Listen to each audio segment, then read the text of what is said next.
watch your. I did go over your what you sent to me. Yeah. And I did watch the interview you did. Or I watched most of the interview you did with the young lady. The call sheet. Yeah. She don't. She doesn't do it no more or something. I don't think so. I was like, okay, I saw it was a year ago, and I was trying to see if she did some more, but it looked like she had some cool people on there. Yeah. Alright, cool. You ready, bro? Yep, let's get it. Do not disturb.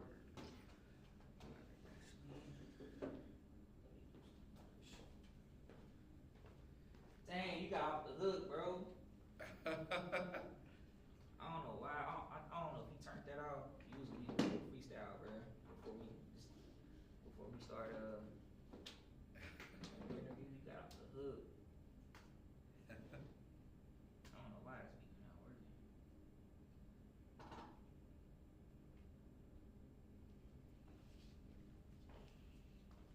Take this on live. I hate the live pictures. Why? Why is it not working? Something wrong.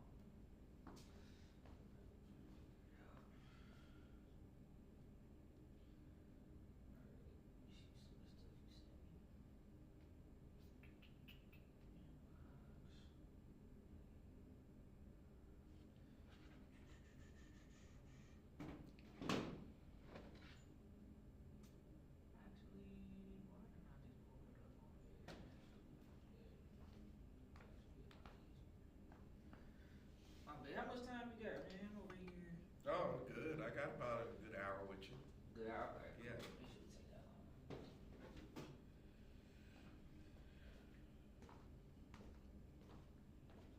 I did another movie in Oklahoma that I really can't talk about.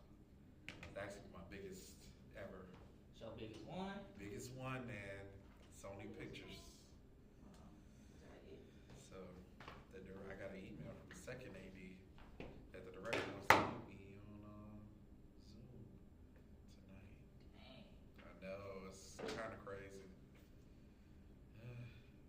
It's a blessing, though. It's my first time using it. I'm not a PC user, bro. Nah. Shit, nah. I'm coming from PC, bro. Them days over. I know I just got my iPhone like 3 years ago. Yeah. Yeah. Oh, dang, for real? Yeah, I ain't switched back yet though. It was a challenge though, I ain't gonna lie. Yeah. I was like, bro, I don't know, man. The only thing I don't like is that I can't text myself. Like usually I can text, I can schedule a text to myself. Yeah. I can't figure that out, bro. It's light, though. Outside of that, I mean, because everybody else got one, so it's like, oh, you screen now? Or What's whatever your it was. podcast interview? I mean, what's your production called? This one, so I got 3 shows. So this Yeah. one, so it's called 2Phresh Film Talk. Fresh Film Talk? Yeah. And it's PHRESH. Okay. Fresh Film Talk. Yeah. I'm on live. Oh, you on live? Yeah. Oh, man. Really quick before the interview. Not good. I ain't been live in a minute. Oh, man. For the people.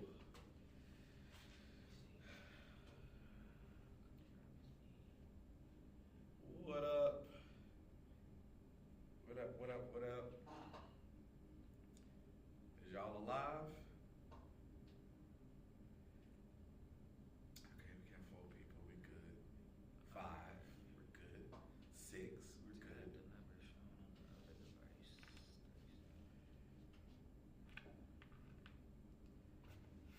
What's up? Happy Friday. And happy Halloween also. Who am I dressed up as? I got on white, so Casper the Ghost. Thank you. Thank you. Yes.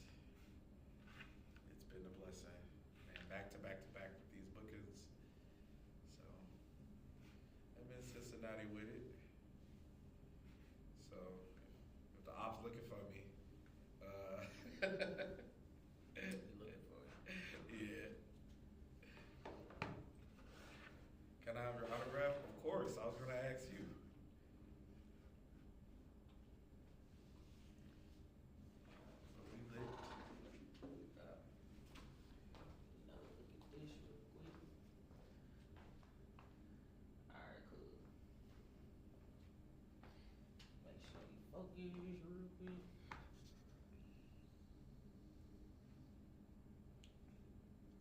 Alright, cool. All right, let me get off this thing. Y'all gotta see it. Y'all don't see it live. All right.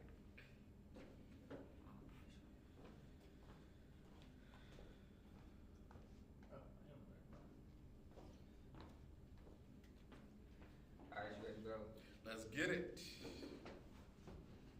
Alright, I'll count us down. Have you introduce yourself. And then give us some brief information about yourself. Okay. And I ask my questions.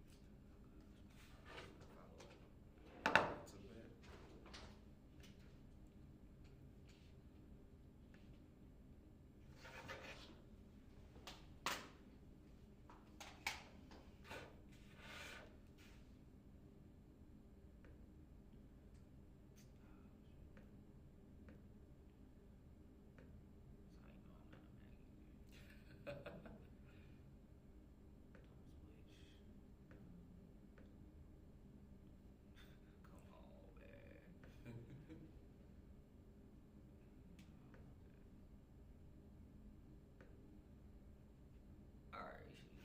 Okay.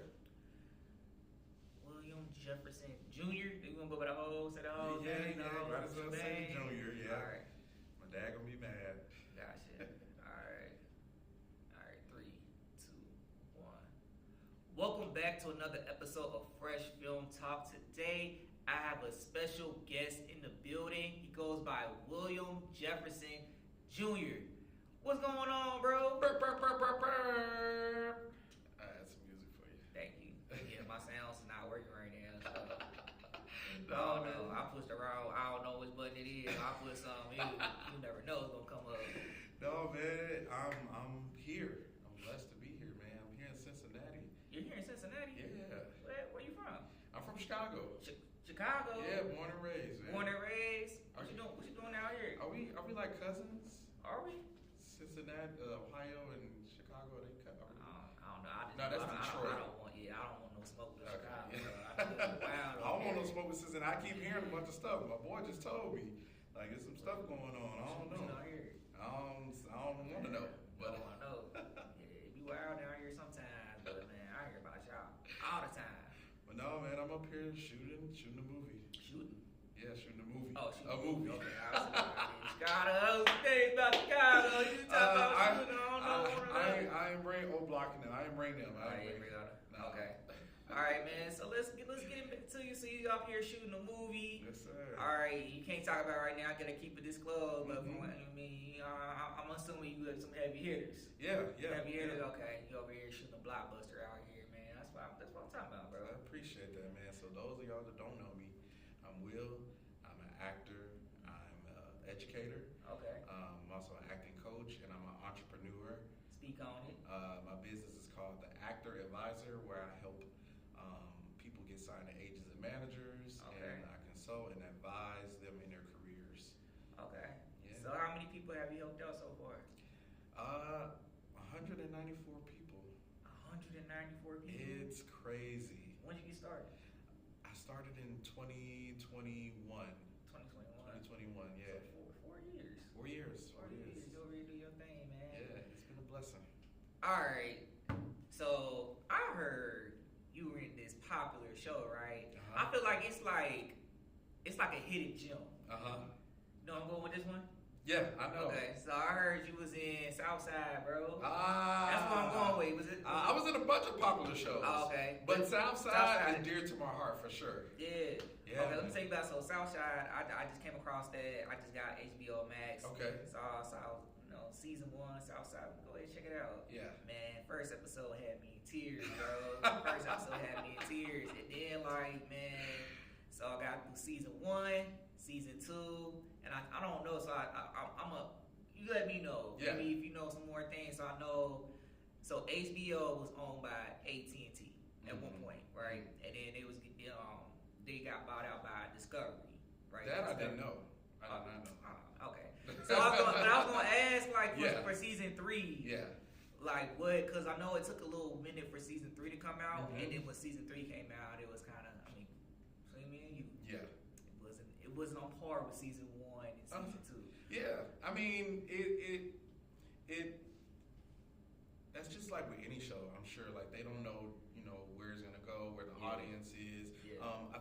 first season, I believe the first season was on Comedy Central, which you know. Oh, for real? Yeah. A lot of people don't watch Comedy Central at all. Oh. You know, I forgot Comedy Central actually exists. Honestly. I mean, if it weren't for South Park, everybody Yeah, else would too. that's what I remember from it. And so, but then people started to catch on with Southside, and you know, we went over to HBO Max, and it was truly a blessing to be a part of it. And I mean, they were like family. Like, talk about just being like a part of a family that you just want to be on set every day, laughing, jokes, like everybody from the crew, the cast, nobody felt like there was never a bad day on Southside. Like, so take us there, man. Like what was a typical day like on set? I'm pretty sure you had to be like laughing all day. Yeah. Funny thing is, I was actually a core extra, and so being a core extra is basically like you're on the set every single day, because I was still, you know, at the time in my, you know, extra lane and trying to figure things out. But when you're a core, you're actually featured on every other episode or every episode with the series regulars and the recurring. So it was almost like I was there with them. I just wasn't getting the check. However, it was still a master class, because although I didn't say one word, I still had an audience. I still had a fan base, and the directors and producers, they were all paying attention to that. You know, you can't just be there just to be there, especially with those scenes. And so I just showed up. You know, I was at the marks, and I was, you know, watching everybody else, and it led to having more episodes and me being there more and being there in more scenes. And so that was an honor to just, you know, do that. So did you start off as a core extra, or did you have to work your way up? Yeah, I started off as a core extra. So shout out to 4-Star Casting, which is a background agency in Chicago. They actually started me with my career as far as like just trying to, if anybody that out there that wants to get started, I always tell people to start off doing extra work, and also if you want to take it really serious, get in class. But start off with doing extra work first, because you want to be able to see, can you even be on set all day? Because that's a thing, being on set the whole day, you know, and then you want, it's a master class. Extra work is definitely a master class too. So you have to sign up, and you have to have a profile, and you have to submit your pictures, and they post it like on Facebook of like, okay, we need an African American male, ages 20s to 30s, let's do this, and then so you submit your picture, and then if they're familiar with you, and if they've seen you on set before, because they're just not going to hire any and everybody, so there's a whole process with that. It's not really an interview, it's more so like, okay, has this person been on time? Have this person didn't have any complaints on set? You know, working in the past, because at that time it was Empire, Shameless, 4400, Fireman, PD, still going on. But at one point, 2020, 2021, had a bunch of shows in Chicago.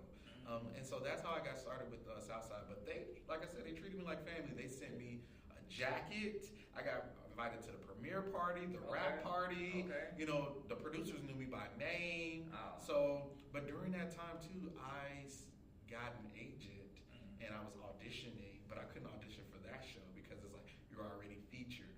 But everybody was on one accord. Like the casting directors for that show, they knew, my agent knew, and then the producers knew that I was a real actor and I was taking it serious.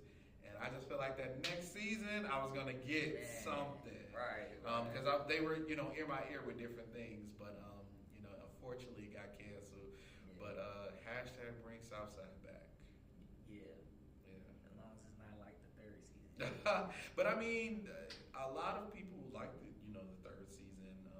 I was hearing, like, watching the comments and hearing a lot of people just talk about it. But I mean, to each his own. Yeah, I mean, I was gonna go to it because I was like, I don't know if there was like a budget cut, or if there was some type of like, because you know when you go from one company to another, it's like I want to keep certain shows and all that jazz. So that's what I was gonna go with, to see maybe you had the inside scoop on that. I don't have any inside scoop. I didn't know really anything, but I know that the season 3 they was bringing a lot of people on board. You know, Rail was already on there. Chance the Rapper, was trying to get on Southside. Yeah. Like from LA, New York, like a lot of name talents. I would see them comment like, I want to be on this show. Right. So I just feel like they should have gave us just one more good season to, prove that. But you never really know nowadays. So what was your favorite episode that you were on? One of my favorite episodes, I can't think of the exact name, but I remember it was like the episode where they were like Still in Jordan? no, not that episode where they were we were all in the furniture store and we was like spraying like everything because they expected like some I think some bugs or something. So okay. that was funny. That was really, really funny. That was fun to do. I can't think of the episode. But you also mentioned being a core extra and getting noticed. So this is for my fellow actors out here. So what things did you do as a core extra? Because you think of extra is just the help, right? Yeah. But what did you do in order to get noticed where you feel confident if there's a season 4 you were going to be either either a guest role or a role? Honestly, I didn't really do too much, and that's the thing. Like, I showed up on time. I wasn't in a way. Yeah. I respected everybody's, boundaries. Yeah. Talked appropriate. When it was time, and then going for what I know, asking for, like, hey, talking about other stuff, Okay. And Well, what's some things that you, looking back, wish you would have done as a core extra on that show or any other show in the past that you can apply now to the future? Honestly, I don't regret anything, or done anything differently. Like everything happens for a reason, in the seasons, and I feel as though I accomplished, during that time of just like being a core extra, being a stand-in for the shy, like all of that helped me to where I am now, which is booking speaking roles and booking co-stars on shows like Law and Order, Chicago PD, Chicago Fire, 4400. I can go the list. Nah, keep the list on. That was gonna be my next question. Go ahead. So like all give of us that your resume, man. all of that helped me, like being an extra, being a core extra, being a stand-in, seeing what the actors are doing, seeing what the director's doing, seeing what the PAs are doing. Yeah. Everybody, and so watching everybody's job and just respecting it, and at the end of the day, nobody's bigger than anybody. That's like the number one thing. Even me being a core extra, I played a part. I was a piece to the puzzle. Yeah. And so that Southside made me really appreciate that. Now other shows probably is a little bit different, but Southside is dear to my heart. I would say most of the Chicago shows actually are really good at just like incorporating you no matter what. And you are having fun, but eventually, like if you want to be taken serious and you want to be seen and storytelling, because you truly can't storytell by just walking past the camera, or sipping a drink in the background, fake drinking or whatever, but it still helps you when you do get the speaking roles, and because like you understand movement, you understand scenes, and like those are like the basics, and then when you get to the speaking, then you can go into the emotions and the the scene work. So and so like the shows that you just named, those are not shows you're extra. These are shows that you have like speaking roles. Oh yeah. So how do I go from being a extra to now having speaking roles on main broadcast shows that's on Broadcast Network? Yeah, so you need an agent or a manager. Okay. And so how do you get an agent or how do you get a manager? You need professional headshots, number one. And you need a resume, and you need a reel. And so there's professional photographers out there, and now there's professional photographers, and like, of course, there's your main cities and main places like LA, New York, Chicago, Atlanta. But there's local photographers in Cincinnati and Louisville and smaller markets too that you can tap into. You need professional headshots. You need a resume, but the main thing is classes. Acting classes. A lot of people try to steer away from acting classes. Yeah. But it's just like any else, anything else that you do in life. You know, doctors, they need to go to medical school to be a doctor. Lawyers need to go to law school to be a lawyer. Actors should be in acting classes to be an actor. You know, you can't just go. Doctors can't go in a surgery room and be like, I'm going to do this surgery and never been to medical school. That's the same thing with acting. You're not just going to go on set and say, I can do this without being trained. That's the number one thing for me. And it's not about, I was born natural talent. It's about, can you take direction, you know, from another point of view? You know, can you take this scene and break it down and bring different emotions to this scene? Yeah. So, acting classes is number one. And then agents will see that. They're going to see, do you have professional headshots? Do you have a resume? With student films, independent films, web series, theater. And you can get all of that through like Facebook, social media. Yeah. You know, word of mouth, different local theaters. There's so many ways now that you can apply yourself and try. But when you do classes, it's number one because those instructors, guess what? They bring agents sometimes, and it's called a showcase. Yeah. So, and they'll scout and they'll be like, oh, they know that you're trained. And so they're like, okay, if this person is trained, when we get auditions for them, they're going to book because they've been trained to book. So a lot of people don't think that. They just think, oh, I'm funny, so I'm going to be on a sitcom. Or I look good, so that means I'm going to be in, I don't know, The Shy. And yeah, you might look good. Everybody has a look. Right. Regardless if you're fat, skinny, cockeyed, black, white, whatever, LGBTQ, there's a role for everybody. It doesn't matter about that. What matters is, can you act? So. Yeah. So, like, what does acting classes look like? Because sometimes you can.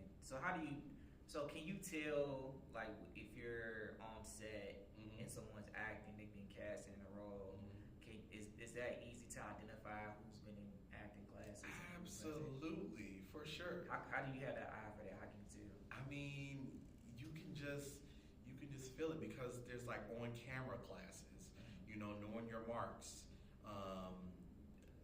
There's like scene study classes. There's, you know, Meisner. There's commercial classes. Believe it or not, there's commercial classes. Yeah, because people don't know that. They think that they could just go and do commercials. Yeah. But commercials are actually really hard to do.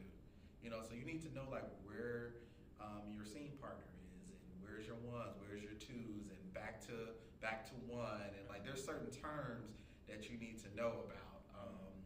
And you won't know that just being willy-nilly. You have to be in classes, you have to be on set, and these are the things that you will learn from instructors. Improv. You know, if a director tells you you can improv these lines, you won't know what that is if you've never been in an acting class. They'll call it I don't know what do they call it? Like I remember because I used to do a web series called Juke, A Chicago Story, and the director, he would tell us to just I can't think of the term, but it wasn't improv, but it was like the same thing. So yeah.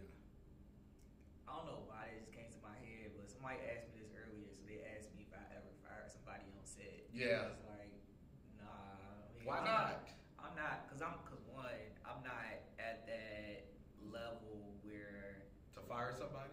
No, so usually what I told her is I vet my talent, I vet my crew and everything like that. So I make sure, you know, and usually it's mostly people that I have some type of relationship with outside of filmmaking, right? That's good. So I would know if it gets to a point, you know, like if you know, if things need to be separated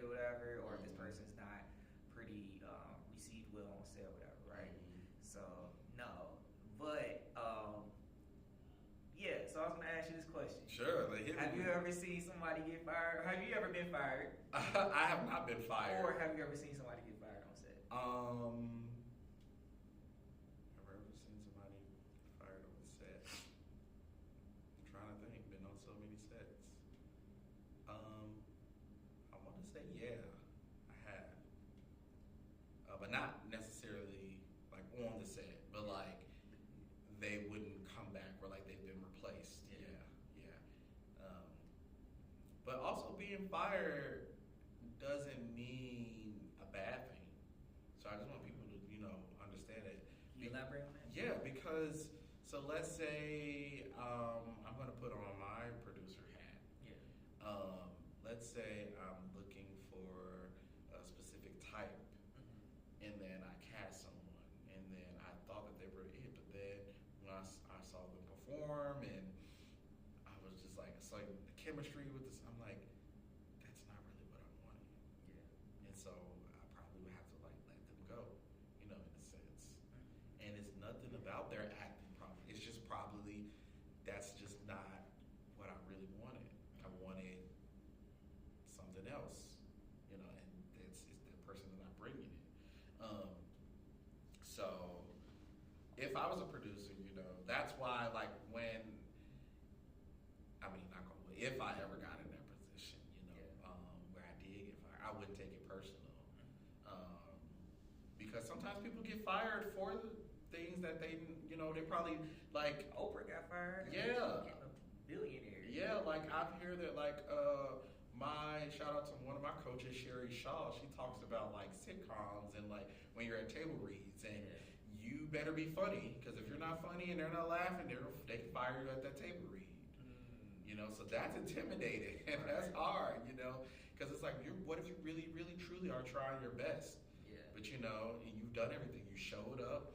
You're doing the work. You're respectable. Like you're, doing everything that you can. And I believe that you probably still can, get fired, budget cuts, whatever. Yeah. So I always have a positive mindset, and that might be my toxic trait. Like I always try to see the good, or maybe I, in everybody and everything. So, but some people do need to be fired though, because like, you see how I just turned it around. Yeah. Because they might be disrespectful, they might be a hole, thinking that they're better than everybody. They might be, too like maybe like sexually abusive or like verbally or like all that is late, all that stuff. Yeah. Or just in the way or whatever, So yeah, those are reasons to be fired for sure. Because at the end of the day, it's your production and it's money on the line, and there's serious people, and people got to get home to their families or to themselves, and they come to work. We came to play, but at the same time, like we came to do a job here, and this is nothing is funny about this. Like we're trying to put some work out here for the people to see good storytelling. We can't get anything done you messing around with the mess arounds. Yeah. So I take this craft very, very, very serious, and when people don't, I get upset. I'm just like, why? And a lot of people already outside of the industry don't take acting serious or the arts itself. Yeah. And so I always find my place of like protecting it because it's dear to me. And you're an acting consultant or a coach or what is that? Walk us through that. What does that look like? Yeah, so I'm an acting coach. So let's say you've got an audition, I can help you do your auditions via self-tape, because nowadays we're not really doing it in person. Oh, really? Yeah, everything is self-tape now. So you have to have your tripod and your iPhone, and if you get an audition from your agent, you have to self-tape it on your phone, record it, send it back to your agent sends it to casting. So you gotta be your own DP. Yeah, your own editor, your own DP, your own sound, and you have to have a reader, so somebody to read on the other page. So you gotta be your own casting agent. That's crazy. You might as well make the movie yourself. And people do it. But it's pros and cons to that. And that's a whole nother podcast. There's pros and cons to self tapes. Me personally, I love self tapes because you get to take your time. fine. You know, there's been times where I've done self tapes. I'm like 3, 4 times. I'm like, this is not it. I need to probably wait an hour, go do some stuff, go meditate, go listen to music, eat my favorite food or something, and then come back to it, and then I'll be refreshed. But if you was to go in person, you don't have that time. Right. Like they're like, really 1 or 2 times, then okay, thanks, next. I feel like I would rather do in person, Mhm. because that helps, like you said, those nerves and Yeah. stuff like that. It helps build that, and also like you're able to see the expressions Absolutely. on the casting director, whoever is looking at you. Because now you can send a self tape, and is it even being looked at? Oh Somebody, yeah, I hope so. Yeah, that's what I'm saying. Like you don't know, but you don't know. Somebody Yeah. could be already, or they may already have their eye on somebody else, and it's just like, well, I'll check out 1 or 2, but this is what I really want. They want to go with it. But when you have the in person, you have no choice but to look at me. Yeah. And I'm gonna make you look at me. I'm gonna give it my all. Yeah. And whether if I get it or not, I know that I've done it. Yeah. And I know that you saw me. Yeah. Self tape is just like, Well, I truly believe that casting directors, or at least this is what they say, that they are looking at the tapes because that's their job, and they do have to find somebody. I was a true believer. I didn't think that too at first, but I've seen the results of me booking through my self tape. okay. So I'm the person to say that it is true. Yeah. All of them might not be, they might not be looking at all the tapes, but that's their jobs. And I hear certain cast directors say, out of thousands of people, I only select 20 people for a role. So I'm like, and so if you got that audition, that's a win. You've beaten thousands of people across the board to try to get that role. Yeah. Just like these roles that I'm going up against thousands of people. So I'm like, I'm the lucky one today. Yeah. But I might not be the lucky one tomorrow. And that's another thing. You're not going to book every audition that you get. Right. And a lot of actors feel as though that every audition they're going to get, I'm going to book this. You're going to stress yourself out. Mm-hmm. You have to have the mindset of, oh, I get the opportunity to act. Mm-hmm. If you wasn't getting paid to act, would you still do it? And for me, yeah, I would. I didn't know if you were asking me if that was But you as a filmmaker, would you still do it? Of course. Yeah. So that's how acting should be, in my opinion. All this is my opinion, by the way, and my experience. Okay. So you went from going to college to Miles College. I went to the prestigious, illustrious Miles College, where we embrace culture, class, and civility. It's a great day at Miles. Go Bears, right? Yeah. All right. So you went to Miles College and you studied communications? I did. Okay, so you went from studying communications Yeah. to becoming an actor, Yeah. taking that seriously. Yeah. You got discovered at a mall, or is that how? No. Absolutely. How did you get discovered? No. So I actually applied to some agencies. So if you go on the SAG franchise website, that's the Union for Actors. It has a list of legit agencies. Okay. So anybody out there that's looking for agencies, the SAG-AFTRA SAG-AFTRA website. SAG-AFTRA website. Yeah. So that's the Because union. growing up, your parents wanted you to be like a doctor, teacher. Yeah. That. So you didn't, but you always wanted to be an actor. I did.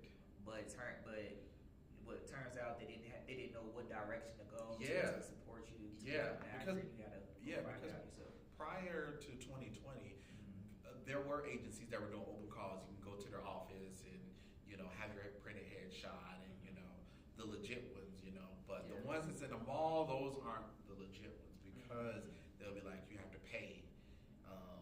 You have to pay for websites. You have to pay for classes with them, and you have to pay monthly fees for them to submit you on things. You might as well go to school for paying for all that stuff. Yeah, exactly. And so there are acting schools and studio spaces, legit ones, that you pay for acting classes, and they're notable. You're here, and that's why you need to have a mentor or people. But there's a lot of people that don't have, mentors or people. But it's just like search, look it up, YouTube. If you start hearing the same names, or see the same faces, reach out to somebody. Somebody's gonna lead you in the right direction. And so that's all you have to do. But a lot of people come up with, I've met so many people like excuses. You know, I don't have anybody, I don't have family, I don't have friends, or I have this. This is one person I know that does that. And I'm like, that's just all excuses.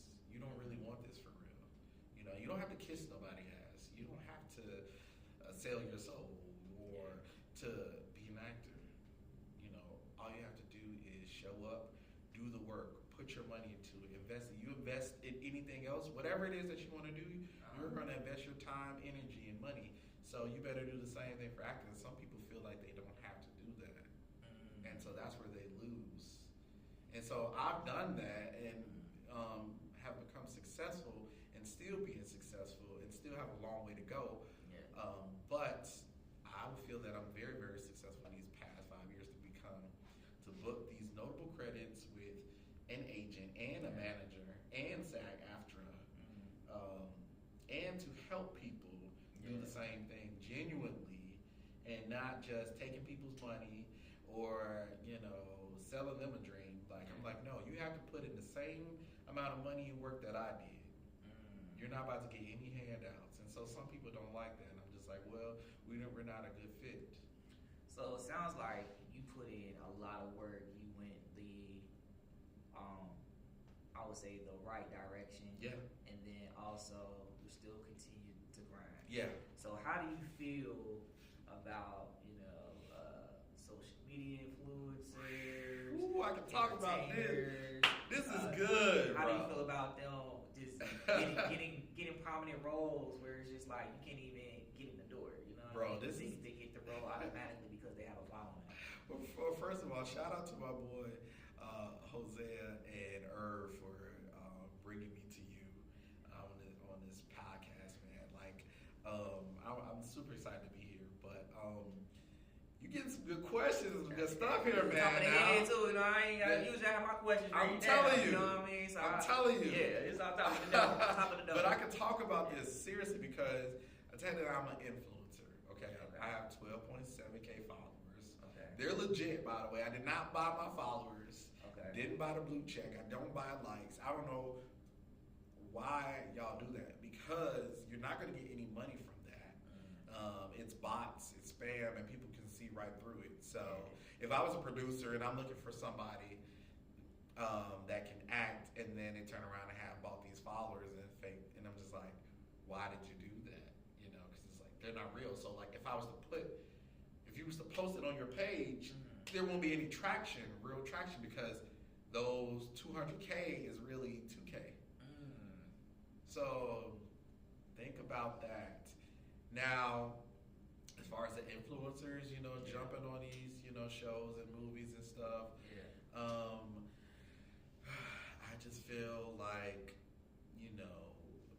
to each his own, you know what I'm saying? I feel like talent's still going to win and still winning out here because they can't hold it down for real. And like these, directors and producers, and there's still some old schools out here, and they see right through. They're like, yeah, this person got 1 million followers, but they're not bringing that scene, and that's gonna be bad for the project because the fans are not gonna want to watch it for real because they'll know them as the influencer, but as the actor, they'll be like, this is not good. I know I would. I'd be like, no. But if the influencer is also trying to be an actor, then that's different. Right. But I just feel like it's a joke because it's just like an influencer, like I said, going to be a doctor. You can't just go up in there in the surgery room. You're an influencer and you're faking like you're being a doctor in that surgery room. Because what? You know what I'm saying? Well, I mean, like how cause let's say an influencer wants to become an actor, but they skip the line, so they don't go to acting school. They don't go to any type of schooling. They don't take any type of training or coaching. They just go to an audition. And the casting director or the production company have a certain budget. They have to make their budget back on the return on their income. And it's easier to have someone that has a following and a good support system that will go out to see that particular individual and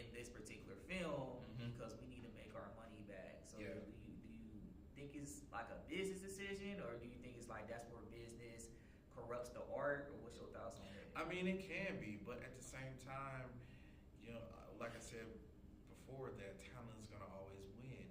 And eventually, if the talent is so good, they're going to have the following. I know a lot of talented people that do not have Instagram. They do not have a following, or they don't control their Instagram. Or if they do post, they're posting like the coffee and then a book and then on the beach. And that's it. They're not posting anything about acting. They barely posted. They got one post. And I'm going back to the old days. You know what I'm saying? Of course, we have to keep up with the times and what's trending, what's going on right now. But at the same time, things are still shutting down. Like when TikTok shut down, the whole world was going crazy. But not the actors for real, because it's like we're still in the mix. It's like, what was we doing before social media? What were the actors doing before social media, before self tapes? I love those type of actors. I respect those actors that's been in the game 30 years, that used to get that page and go all the way downtown just to get the audition, waiting in line and hopping on the train, their agent calling them. I love that, but I just feel that, with the whole influencers, because I'm an influencer, but I'm also a real actor, but I just feel that it does go on the flop because people, they know them as the influencer, but they don't, and when they see that acting, they're like, oh no, they're not gonna be like, oh, that was good, and this person was good. It's like, I've seen it way too many times, it happening. But like I said, if social media was to be gone tomorrow, it's just like, what are they gonna do? And like you said, now people can buy followers and can buy likes, and so. You said that. No, I'm saying. You don't know about that? Educate me. You didn't know about people buying followers or buying likes or buying comments. 2, maybe 300 followers at best. I don't know. That's a thing, man. That's why I don't know. Yeah, well, let me school you a little bit. Yeah, there's some people out here faking it till they make it. Oh, okay. Yeah, but I still don't believe that because there's like I said, there's a lot of people that don't have Instagram or don't use their Instagram for that, or TikTok or whatever the case may be. Okay. Yeah. All right. So, is there anything else you'd like the people know about yourself before we wrap up? Oh man, there's 2 movies that I just got cast for, but I just can't talk about it. Man. Maybe I can come back after Okay. it comes out, but just know that it's life changing. Actually, it is. Life changing? It's life changing. Oh man, yeah, definitely. We ready to talk about it. Yeah. I got my other show, 2Phresh exclusive. Okay, I'll be back for that. Whenever you're ready to disclose the information, for sure. We definitely want to know, especially life changing. Yeah. Okay. Yeah. That means bread coming in. Yeah. There we go. Yeah. Speak on it. Yeah. Talk about it, man. And it's so funny because I also have to probably change career, because I'm an educator too. So like I work at, I don't know if I mentioned that, but I work with kids. You work with kids? Yeah. Oh man, I thought you was doing this full time. Oh yeah, it's full time, but I also got my 9 to 5. As I said. Okay. I've been an educator for 7 years. I work as a paraprofessional. I work with special education students. Okay. And also tutoring as well. So 7 years, 6 years in Chicago, 1 year in Atlanta. It's been a blessing to be able to do that and work with kids. And I have a family full of educators. My mom, my aunt, my cousins, all of us work in the education field, and so. So just running your DNA, huh? Yeah, basically. But I don't want to be a full-time teacher. I'm a teacher assistant, and but and I've said this on other platforms. So I want to have my studio space and teach kids. Teach kids acting. The kids that want to get started, they want to, they don't know where to go, what to do. I want to have that platform for them, and so that's where that comes into plays with acting and teaching and growing up and see them thrive, because there's not a lot of resources out here for kids, and then of course adults too that want to get started or don't have the support. People in their ears telling them you can't be it, you need to find a real job, like all that. So I want to leave a legacy here for people, to let them know that you can be whatever it is that you want to be in life. If you want to be, and don't do it because you want to. I know we want to wrap this up, but don't do it for the money. Do it for the passion. The money will come. And so that's what I want to leave here with the legacy of you can do it. If I can do it, you can do it. I did the leap of faith. I packed my stuff up and moved to Atlanta. I kept procrastinating, but I finally did it. It's been a year and a half now. I've done Country Wayne skits. I've been in music videos with Glorilla and Lotto. I've been on the streaming with Casanet. Okay. And so, I also dabbled into like those avenues too. Why you mention all that stuff earlier? I'm sorry. I know. We gotta come back though, man. Why don't you tell us about your big roles and all that? Talk about that then. I've always been a go-getter, and anybody that knows me, I hustle. Hustle. Yeah, hustle. You and elaborate on that? Hustle meaning like, I'm just like always, finding ways of just like, just anything. Yeah, anything. Yeah, from Chicago, man, I can't. It's always.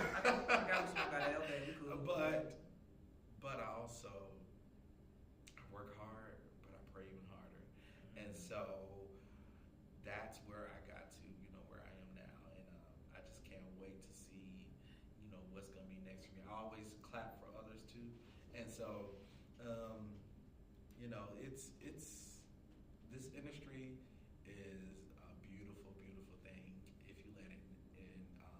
So yeah, I'm here to just say my advice, for anybody that's out there that want to do it, hit me up, and I got you.